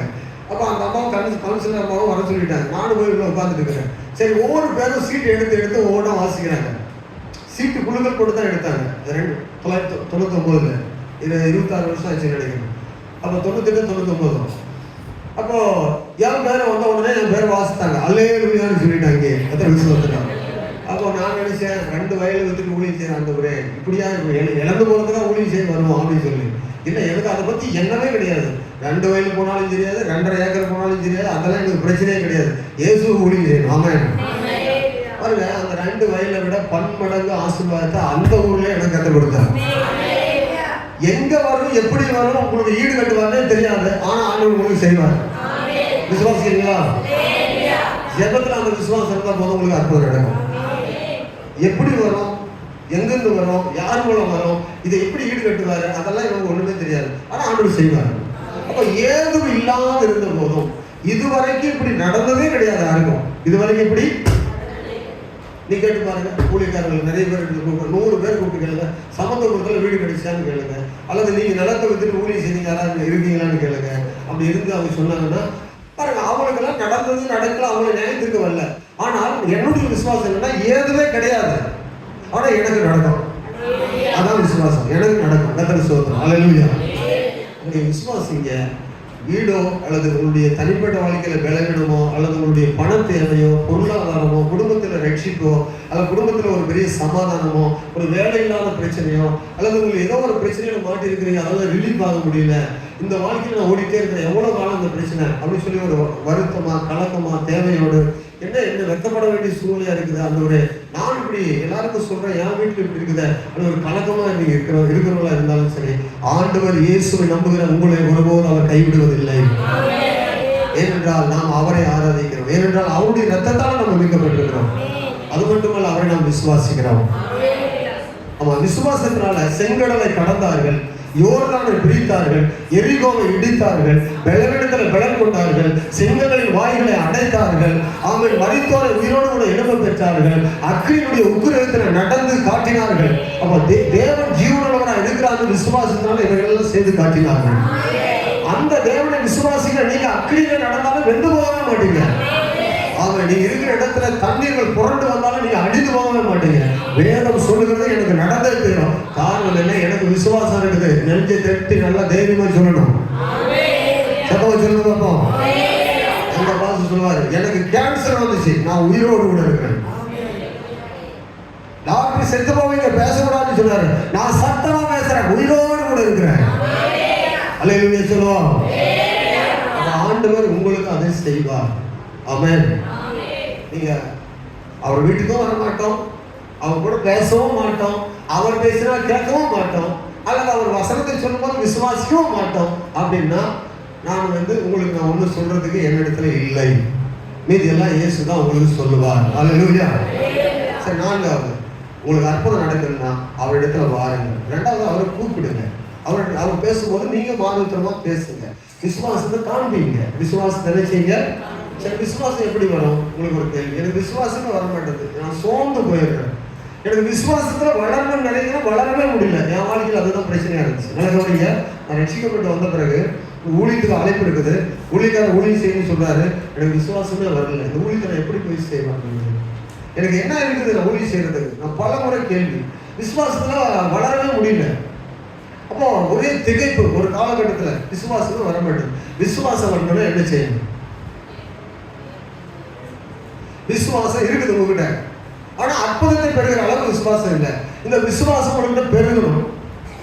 மலையை பெயர்க்கத்தக்க விசுவாசம் ஒன்று இருக்குது, அந்த அளவுக்கு வளரணும். அந்த விசுவாசம் ஒரு இடத்துல அதிகமா பெருகணும்னா என்ன செய்யணும்? கேள்வி நானும் பதிலே நானுமா? கேள்வியும் நானே பதிலும் நானே. விசுவாசம் பெருகணும்னா என்ன செய்யணும்? ரோமர் 10ஆம் அதிகாரம், நீங்க பைபிள் வாசித்தீங்க, 10ஆம் அதிகாரம் 17ஆம் வசனத்தில், so then faith comes by hearing and hearing by the word of God. வாசிங்க 10:17ல, ஆதலால் விசுவாசம் கேள்வியினாலே வரும், கேள்வி தேவனுடைய வசனத்தினாலே வரும். நீங்க எவ்வளவு பைபிள் படிக்கிறீங்களோ அவ்வளவு உங்களுக்கு கேள்வி வந்துட்டே இருக்கும். இங்க ஒரு அற்புதம் நடந்திருக்குது, ஏன் எனக்கு நடக்காது? இந்த இடத்துல ஒரு அதிசயம் நடந்திருக்கு, எனக்கு மட்டும் எப்படி செய்யாம இருப்பார் ஆண்டவர்? அவங்களுக்கு செய்யற ஆண்டவர் எனக்கு ஏன் செய்ய மாட்டாரு? எனக்கு ஒரு அதிசயம் நடக்காதா, ஏன் ஆண்டவர் எனக்கு செய்ய முடியாது? அப்படின்னா அந்த வசனங்களை நீங்க வாசிக்க வாசிக்க வாசிக்க வாசிக்க அந்த வசனத்தினால உங்களுக்கு கேள்வி வந்துட்டே இருக்கும். ஆனால் பாருங்க, விசுவாசம் இல்லாத போது என்ன நடந்ததுன்னா, அந்த இடத்துல ரெண்டு காரியத்தை நான் உங்களுக்கு அழுத்தமா நீங்க புரிந்து கொள்ளணும். விசுவாசம் இருக்கும்போது அற்புதம் நடக்கும், விசுவாசம் இல்லாத போது அந்த இடத்துல தோல்வி வரும். நல்லா கவனிங்க. விசுவாசம் வரும்போது அற்புதம் நடக்கும். விசுவாசம் நார்மலா போயிட்டே இருக்கும்போது நீங்க சர்ச்சைக்கு வந்துட்டே இருப்பீங்க. ஆனா ஒரு நாளைக்கு குறைய ஆரம்பிக்கும். குறைய ஆரம்பிக்கும் போது என்ன நடக்குன்னா, வளராத போது குறையும். குறையும் போது என்ன நடக்குன்னா, சேதமாகும். சேதம்னு சொன்னா அது எதில் சேதமாகும்னு நான் சொல்ல முடியாது, பைபிள் இருக்குது அப்படி சேதமாகும். ஆனால் இவ்வளவு சேதமாகாது இருந்தால் 11ஆம் அதிகாரத்தில் வாசிக்கும் போது விசுவாசத்தினாலே 11ஆம் அதிகாரம் அந்த ராகாமை குறித்து சொல்லப்படுது. எரிகோ முழுவதும் விழுந்தது, அழிந்தது, மக்கள் எல்லாம் வெட்டப்பட்டார்கள், அழிக்கப்பட்டார்கள். அந்த எரிகோவை சேர்ந்த ஒரே ஒரு ஸ்திரீ விசுவாசம் இருந்தது, அவ்வளோ சேதமாகவே இல்லைன்னு பைபிள் இருக்கு. வாசிங்க 11ஆம் அதிகாரம் 29ஆம் வசனம். கொஞ்சம் நல்லா சாப்பிட்டோமா? ஒரு சாப்பிடலையா? சரி, விசுவாசத்தினாலே அவர்கள் சிவந்த சமுத்திரத்தை உலர்ந்த தரையை போல கடந்து போவது போல கடந்து போனார்கள். எகிப்தியர் அப்படி செய்ய நினைத்து அமிழ்ந்து போனார்கள். விசுவாசத்தினால எரிகோ பட்டணத்தின் மதில்கள் 7 நாள் சுற்றி வரப்பட்டு விழுந்தது. விசுவாசத்தினால ராகாப் என்னும் பேசி வேவுக்காரனை சமாதானத்தோடு ஏற்றுக்கொண்டு கீழ்ப்படியாதவர்களோட சேதமாகாதிருந்தால். விசுவாசத்தினால அவள் சேதமாகவில்லை. ஆமென். ஆனால் ஒரு தேவக்குள்ள இருக்கிறாங்க. பைபிள் உங்களுக்கு காட்டுது. இங்கதான் நிறைய பேருடைய பிரச்சனை. ஆண்டவர் இயேசுவும் இதைத்தான் சொன்னார். என்ன சொன்னார் தெரியுமா? கவனிங்க. இந்த இடத்துல நிறுத்தி நிதானமா நீங்க கவனிக்கணும். நிறைய பேருடைய வாழ்க்கையில விசுவாசத்துல பிரச்சனை வருது. அங்க என்ன சொன்னார்னா, ஆண்டவர் மனுஷகுமாரன் வரும்போது பூமியில விசுவாசத்தை காண்பாரோ. இப்ப மனுஷகுமாரன் வரக்கூடிய காலம் ஆயிடுச்சு. இயேசு வரப்போறாரு. இயேசு சீக்கிரம் வரப்போறாரு. எத்தனை பேர் உற்சாகமா வர வைக்கிறீங்க? இயேசு சீக்கிரம் வரப்போறாரு. ஏன் தெரியுமா? இயேசு வருவதற்கான எல்லா அடையாளமும் யூதர்கள் நடுவில் எருசலேம்ல நிறைவேறிட்டே இருக்கு. அது சீக்கிரமா 1 ஆண்டு காலம் 2 ஆண்டு காலம் பிரச்சனை கிடையாது. ஆனா சீக்கிரம் வரப்போறாரு. சரிங்களா? இப்போ இங்க என்ன நடக்குது? இங்க என்ன நடக்குது சொல்லுங்க. அவள் விசுவாசம் இருந்தபடினால சேதமாகாது இருந்தால், ஆனா விசுவாசம் இல்லாமல் அந்த அவள் நடுவில் அந்த குடும்பத்துல அந்த சூழ்நிலை இருந்தவங்க நிறைய பேர் சேதமானாங்க. இங்க பைபிள்ல ஒரு முக்கியமான சத்தியத்தை புரிந்து கொள்ளணும். இந்த விசுவாசத்துக்குள்ள வந்தவன் தான் சவுல். இந்த விசுவாசத்துக்குள்ள வந்தவன் தான் யாரு? ஆனா இவன் வாழ்க்கையில பாருங்க, இவன் வேத வசனத்துக்கும் தேவனுடைய சத்தத்துக்கும் கீழ்ப்படிந்து தொடர்ந்து வளர வேண்டியவன். தாவீது வளர்ந்தது போல இவன் வளரல. இவன் தளர்ந்து போயிட்டே இருந்தான். தளர்ந்து போயிட்டே இருந்தா கடைசியில விசுவாசமே இல்லாமல் இவனுடைய வாழ்வே கடைசியில ஒரு ஈட்டியில போய் அவனே நாண்டு கொண்டு சாக வேண்டிய ஒரு நிலைமை வந்துருச்சு. காரணம் என்ன தெரியுமா? அடிப்படையாக தேவனுடைய வார்த்தைகளுக்கு முக்கியத்துவம் கொடுக்கல. நீங்க வெற்றியுள்ள வாழ்க்கை வாழ்றதுக்கு ரொம்ப லகுவான ஒரு வழி நான் சொல்றேன். தினமும் பைபிள் படிங்க. அதுவே உங்களுக்கு வெற்றியுள்ள வாழ்க்கை தரும். சத்தமா சொல்லுங்க. அப்படின்னா அதிகாலை ஜெபம் நடக்குது. எங்க கூட ஜாயின் பண்ணிக்கோங்க. விசுவாசத்துல வளர்ந்துருவீங்க. ஸ்தோத்திரம். அதிகாலை 4 to 5 மணி 5:30 மணி வரைக்கும் ஜெபம் நடக்குது. நீங்க விசுவாசம் உங்க இடத்துல எப்போ இருக்குது இல்லைன்னு தெரியும். இப்ப தெரியாது. சாதாரணமா நம்ம ஞாயிற்றுக்கிழமை சர்ச்சைக்கு வந்து போகும்போது தெரியாது. விசுவாசம் இருக்குது இல்லைன்னு எப்ப தெரியும்னா ஒரு சோதனை வரும்போது தெரியும். என்ன வரும்போது தெரியும்? வானுடைய பிள்ளைகள் கவனிக்கணும். இந்த சவுளுடைய வாழ்க்கையில விசுவாசம் இல்லாமையினால அவன் கெட்டு போனான். அவனுடைய வாழ்வு அழிவுக்கு நேராய் போனது. அவனுடைய பிள்ளைகளே, நமக்கு அழிவுக்கு அல்ல, நம்முடைய வாழ்வு கீழாக போவதற்கல்ல, நம்முடைய வாழ்வு மேலா இருப்பதற்காக இயேசு அழைத்திருக்கிறார். அடுத்தது 4வது என்ன நடந்தது? அற்புதம் நடப்பதற்கு என்ன வேண்டும் சொல்லுங்க. 3 சொல்லி முடிச்சிடலாம். 4வது ஒரே வார்த்தை சொல்லி முடிக்கிறது ஜெபம் பண்ணுவோம். 1 என்ன வேண்டும்? 1 பென்சில் இருந்தா நீங்க என்ன செய்யணும்? பெண்ணை வச்சுட்டு பைபிள்ல ஒரு பக்கம் எழுதி வச்சா டக்குன்னு சொல்லிடலாம். 1 என்னது? இயேசு இடத்துல வரணும். 1. 2வது பேசுறமா? நீங்க பேசுறீங்களா? பேசுறமா பாக்கி வேணும்.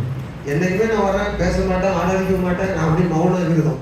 எனக்கு எல்லாம் நான் வந்து அப்படியே இருப்பேன். அப்படி போறீங்கன்னா நீங்க அப்படியே வந்துட்டு போயிட்டே இருக்க வேண்டியதுதான். நீங்க பேசதான் இயேசு உங்களோட பேசுவார். 3வது விசுவாசம். விசுவாசிக்கிறீங்களான்னு கேட்கும்போது விசுவாசிக்கிறேன்னு சொன்னார்.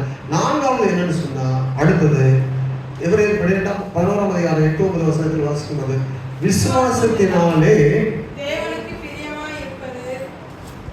8-9 விசுவாசத்தினாலே ஆபிரகாம் தான் சுதந்திரமாய் பெறப்போகிற இடத்திற்கு போகும்படி அழைக்கப்பட்ட போது கீழ்ப்படிந்து தான் போகும் இடம் என்னதென்று அறியாதிருந்தும் அவன் என்ன செய்தானா? புறப்பட்டு போனான். கீழ்ப்படிந்து ஒரு தேவ பிள்ளை தேவ வார்த்தைகளுக்கு கீழ்ப்படுகிற போது ஆண்டுடைய மகிமையான வாழ்வை அவர்கள் பெறுவார்கள். ஆமென். கீழ்ப்படியாமல் இருந்து சேதமானார்கள். ஆனால் கீழ்ப்படுகிறவர்கள் மேன்மை அடைவார்கள். அல்லேலூயா. அதே மாதிரி பைபிள்ல நிறைய வசனம் இருக்கு. கணவனுக்கு மனைவி கீழ்ப்படினோம், மனைவிக்கு கணவன் ஒத்து போகணும், சபையில ஊழியக்காரர் விசுவாசிக்கு கீழ்ப்படினோம், பெரியவங்களுக்கு பிள்ளைகள் கீழ்ப்படினோம், ஒருவருக்கு ஒருவர் கீழ்ப்படினோம். நிறைய சத்தியம் இருக்குது. ஆனா நம்ம அந்த கீழ்ப்படிதல் நமக்குள்ளெல்லாம் இருக்குதா? கணவனாருக்கு மனைவி பிள்ளைகள் கீழ்ப்படினீங்களா? பெற்றோர்களுக்கு பிள்ளைகள் கீழ்ப்படினீங்களா? எதிர்த்து பேசுறாங்க. நிறைய தேவாசீர்வாதம் வராத இருப்பதற்கு தடை என்னன்னா எதிர்த்து நிறைய பேசிட்டே இருப்பாங்க. இவங்களுக்கு நிறைய தெரியும் பேசுறதுக்கு. ஆனால் கீழ்ப்படிதல் இருக்காது. ஆபிரகாம் வந்து எதிர்த்து பேசிட்டே இல்லை. ஆண்டவர் சொன்ன உடனே கீழ்ப்படிந்து விசுவாசத்தினாலே போனான். ஆமென். அல்லேலூயா சொல்லுங்க, சத்தமா சொல்லுங்க. ஒரு வீட்டுல ஆரோக்கியம் இருக்குன்னா கணவன் மனைவியும் நல்லா பகிர்ந்து கொண்டு ஒரு காரியத்தை ஸ்திரமா சேர்த்து செய்யணும். ஆமென். தவளை தண்ணீருக்கும் முதலை மேட்டுக்கும் எழுதுன்னு சொல்லுவாங்க. அப்படி ஒரு வீட்டில் பார்த்தீங்கன்னா சில நேரத்தில் வந்து குழப்பம் உண்டாயிட்டே இருக்கும். ரெண்டு பேருமே ரெண்டு விதமா இருப்பாங்க. ரெண்டு பேரும் ஒருமனப்படணும். கொஞ்ச நேரம் உட்கார்ந்து ஒருமனப்பட்டு ஜெபிக்கணும். கணவன் மனைவி என்றாலே வீட்டில் ஜெபம் இருக்கணும். ஸ்தோத்திரம். 5 நிமிடமாவது ஜெபிக்கணும். நல்லா கவனிங்க. நீங்க அரை மணி நேரம் ஜெபிக்கிறதுக்கு நேரம் இருக்குது இல்லை, அதெல்லாம் விட்டுரும். எங்களுக்கு கூட அப்படிதான். வீட்டு ஜெபத்துல நாங்கள் 1/4 மணி நேரம் அல்லது 20 நிமிஷம் அவ்வளோதான் எங்கள் ஜெபம் ஓடுது. ஏன்னா ஒவ்வொருத்தருக்கும் ஒரு வேலை. நான் ஒரு பக்கம் ஜெபம் பண்ண போவோம், அவங்க ஒரு வேலை இருப்பாங்க, பிள்ளைங்க படிப்பாங்க, பல காரியத்தில் ஓடிட்டே இருக்கும். ஆனால் அது நடுவில் 20 நிமிடம் குறைந்தது அரை மணி நேரமாவது உட்கார்ந்து கண்டிப்பா குடும்ப ஜெபம் பண்ணிட்டு தான் அடுத்த வேலையை நம்ம செய்யணும். சோத்ரா. குடும்ப ஜெபம் இல்லாத கூரை இல்லாத வீடு. குடும்ப ஜெபம் இல்லாத வீடு என்ன வீடு? கூரை இல்லாத வீட்டுல நேரடியா மழை பெய்யும். கர்த்தருக்கு ஸ்தோத்திரம். அல்லேலூயா. அதனால குடும்ப ஜெபம் கண்டிப்பா 5 நிமிடமாவது உட்கார்ந்து பண்ண நேரம் இல்லைன்னா 5 நிமிடமாவது சேர்ந்து உட்கார்ந்து ஆண்டுடைய பிள்ளைகள் ஜெபிக்க வேண்டும். 4வதாக பார்க்கிறோம், கீழ்ப்படிதல் ரொம்ப அவசியம். கீழ்ப்படிதல் கண்டிப்பா நம்ம கெட்டு போக விடாது. கீழ்ப்படியாதவங்க நிறைய பேர் கெட்டு போனாங்க. பைபிள் இருக்குது. கர்த்தருக்கு ஸ்தோத்திரம். நல்லா கவனிங்க. பைபிள்ல ஒரே நாள் சவுல், ஒரே நாள்ல யூதாஸ், ஒரே நாள்ல 23,000 பேர், ஒரே நாள்ல தோமா, ஒரே நாள்ல பிரபஞ்சத்திற்கு மேல ஆசை வைத்தார் அர்த்தமா, இன்னொருத்த வந்து தோமா. இவங்க எல்லாம் வந்து கீழ்ப்படியாமையினால விழுந்து போனார்கள். பைபிள்ல நமக்கு முன்னால இருக்குது. ஆமென். அதனால கீழ்ப்படிதல் மிக மிக அவசியம். ஒரு ஊழியக்காரி சொல்லணும்னா உங்களுக்கு நல்லதுக்கு தான் சொல்லுவாங்க. ஒரு கணவனார் மனைவிக்கு ஆலோசனை சொன்னா நல்லதுக்கு தான் சொல்லுவாங்க. பிள்ளைகளுக்கு பெற்றோர் ஆலோசனை சொன்னா நல்லதுக்கு தான் சொல்லுவாங்க. பிள்ளைகள் கெட்டு போறதுக்கு பெற்றோர் ஆலோசனை சொல்லுவாங்க. சொல்லுங்க, சத்தமா சொல்லுங்க. ஆமாவா இல்லையா? இல்லைன்னு சொல்லுவீங்க, ஆனா வீட்டுல போய் ஆமான்னு சொல்லுவீங்க. நிறைய பிள்ளைகள் வீட்டுல என்ன தெரியுமா, எனக்கு தெரியுமா, சும்மா இருப்பா, அல்லேலூயா அப்படி சொல்லிட்டே இருந்தீங்கன்னா உங்களுக்கு ஒன்றும் தெரியாது. நீ ஏஐ காலத்துல வாழலாம். ஆனா ஆசீர்வாதம் என்பது ஆர்டிபிஷியல் இன்டெலிஜென்ட் ஆஸ்வதிக்க முடியாது. அல்லேலூயா. அதனால அது வந்து உங்களை வந்து வாழ்க்கை நடத்தாது. அப்பா அம்மா நல்லா வாழ்க்கை நடத்துவாங்க. அவங்க மற்றவங்க யாரும் சொல்ற ஆலோசனை விட உங்க தகப்பனார், உங்க ஊழியக்காரர் உங்களுக்கு நல்ல ஆலோசனை சொல்லுவாங்க. அல்லேலூயா. அதனால உங்களுக்கு எல்லாம் தெரிஞ்சா கூட அவங்க ஆலோசனை கேட்பது உங்களுக்கு ஆசீர்வாதம். நல்லா குடிவாருங்கள், ஜெபியுங்கள், தேவனை நோக்கி பாருங்க, கீழ்ப்படியுங்க. கீழ்ப்படிதல்னா என்ன? கீழ்ப்படிதல் அவங்களுக்கு என்ன வீட்டு வேலையை செய்ய பாருங்க. பாஸ்டருக்கு கீழ்ப்படிதல்னா அப்பா அம்மாவுக்கு எப்பவுமே என்ன, அவங்க வந்து கை காலம் அழுத்து விட்டாருன்னு சொல்றாங்க பெற்றோர்களுக்கு பிள்ளைகள். சொல்லுங்க, பெற்றோருக்கு பிள்ளைகள் வந்து கை காலம் எப்போதும் அழுத்து கொண்டே இருக்குன்னு சொல்றாங்க. அது கிடையாது. எப்பா நீ நல்லா இருக்கிறதுக்கு இதை செய்யாதுன்னு சொல்லுவாங்க. நீ நல்லா இருக்குன்னா இதை செய்யணும்னு சொல்லுவாங்க. செய்ய வேண்டாம் என்பதை செய்யாமலும் செய்ய வேண்டும் என்பதை செய்யும் போது பெற்றோருடைய ஆசீர்வாதம் உங்களுக்கு வரும். அவங்க பண்ற ஜெபம் உங்களுக்கு நன்மையா இருக்கும். அல்லேலூயா. அதனால கீழ்ப்படிதல், சபையில சொல்லுற காரியம் கீழ்ப்படிந்தா பரலோகம் உங்களுக்கு திறந்தே இருக்கும். எப்போதும் ஆசீர்வாதம் இருந்துட்டே இருக்கும். ஊழியக்காரருடைய சொல்லி கேட்டு நடக்கிறவங்க ஒருபோதும் கெட்டு போனதும் சரித்திரத்தில் இல்லவே இல்லை. ஆமென். அதனால ஆண்டுடைய பிள்ளைகள் நீங்க அப்படி நடக்கும்போது கர்த்தருடைய ஆசீர்வாதம் இருக்கும். அப்ப இயேசுவிடத்துல வந்து அற்புதம் பெற்றுக் கொண்டார்கள். நமக்கும் அற்புதம் நடக்கும்னா 4 காரியம் நீங்க கற்றுக்கொள்ளணும், அவைகளை அபியாசப்படுத்தணும், செயல்படுத்தணும். 1, இயேசுவிடத்துல வந்து பழகுங்க. அவருடைய வீட்டுக்குள்ள இருங்க. அதிகமா ஜெப வீட்டுல இருங்க. உங்க வாழ்வு நன்றா இருக்கும். ஜெப வீட்டுல வந்து படுத்து தூங்கிடக்கூடாது. பாய் போட்டு அல்லேலூயா சொல்லுங்க. ஆராதனை பண்ற நேரத்தில் அப்படியே தூங்கிடக்கூடாது. கர்த்தருக்கு ஸ்தோத்திரம். என்ன செய்யணும்? இயேசுவோடு நீங்க பேசணும், அவர் உங்களோடு பேசணும். அடுத்தது அவர் பேசுவதை வைத்து அவரிடத்துல நீங்க கேட்கறத வைத்து உங்களுக்கு அற்புதம் செய்வார். ஆமென். அவர் எனக்கு அதிசயம் செய்ய போனாலும் விசுவாசிங்க. அல்லேலூயா. விசுவாசிக்கிறவங்க பெரிய பெரிய காரியங்களை செய்தே இருப்பாங்க. 4வது, விசுவாசிக்கிற கர்த்தருடைய பிள்ளைகள் கீழ்ப்படியுங்க. எப்போதுமே கவனிங்க, விசுவாசமும் கீழ்ப்படிதலும் இணைந்தே செல்லும். விசுவாசம் கீழ்ப்படிதலுக்கு நேரம் நடத்தும். கீழ்ப்படிதல் விசுவாசம் இருக்கிறது என்பதை காண்பிக்கும். எப்பொழுது கீழ்ப்படிதல் இல்லையோ விசுவாசம் இல்லைன்னு ஆயிரும். அல்லேலூயா. நான் உங்களுக்கு சொல்றேன், நான் ஒரு நபர் இடத்துல சொல்றேன், குறிப்பா புதுக்காக பைபிள் ஸ்டடி வாங்கன்னு சொல்றேன்னு வைத்துக்கோங்களேன். நம்ம சகானம் வைத்துக்கணும். நீங்க காலேஜில் படிக்கிறதுனால உங்களுக்கு சொல்லலாம், பிரச்சனை இல்லை. சரியா? ஞாயிற்றுக்கிழமை புதுக்கிழமை இருக்கிறதுனால வந்துருக்கு, பிரச்சனை இல்லை. நான் சொல்றேன், சகானம் பைபிள் ஸ்டடிக்கு வந்துருன்னு நான் சொல்றேன். அவங்க வீட்டில் இருக்கிறா, புதுக்கிழமை வராமல் இருக்கிறா.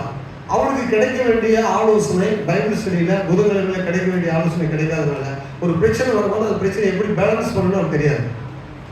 அல்லேலூயா. இப்போ நாங்கள் ஆவிக்குரிய ஜீவியத்தில் நாங்கள் ஒரு 30 ஆண்டு காலத்துக்கு மேலே நடந்து வரோம். நீங்கள் இப்போ தான் புதுசாக வரீங்க. ஒரு ஆவிக்குரிய போராட்டம் வரும்போது நீங்கள் அந்த பிரச்சனை எங்கே தீர்க்கணும்னு உங்களுக்கு தெரியாது. அதை உங்களுக்கு சொல்லிக் கொடுப்போம். அதை சொல்லிக் கொடுக்கும்போது அதை பேலன்ஸ் பண்ணி நின்றுவீங்க. நீங்கள் சாத்தானங்களை வீழ்த்த முடியாது, உங்கள் எதிரிகளை வீழ்த்த முடியாது, உங்களுக்கு இருக்கிற சோர்வை வீழ்த்த முடியாது, பக்கத்து வீட்டுக்காரரை வீழ்த்த முடியாது. சபையில் யார் என்ன சொன்னாலும் சோர்ந்து போகவே மாட்டீங்க. உங்களை திட்டினாலும் கண்டுக்க மாட்டீங்க, உங்களை ஏசினாலும் கண்டுக்க மாட்டீங்க. உங்களை என்ன அவங்க அடித்தாலும் கூட நீங்கள் சபையில் தான் இருப்பீங்க. அல்லேலூயா. ஏன்னா பேலன்ஸ் பண்ண உங்களுக்கு தெரியும், நிற்கிறதுக்கு தெரியும். சபையில் தொட்டா சுருங்கி மாதிரி நிறைய பேர் இருப்பாங்க. ஒரு வார்த்தை சொல்லிட்டா போதும், அடுத்த வாரம் என்ன செய்யாது. சிலர்லாம் பார்த்தீங்கன்னா மூஞ்சி அப்படியே செத்து போய் விழுந்துடும். ஊழியக்காரன் திட்டாம விசுவாசிகளை யார் திட்டுவாங்க? வீட்டில் அப்பா அம்மா திட்டாம பிள்ளைகளை யார் திட்டுவாங்க? சோதரம் அல்லையா? வராது, சத்தமா வராது.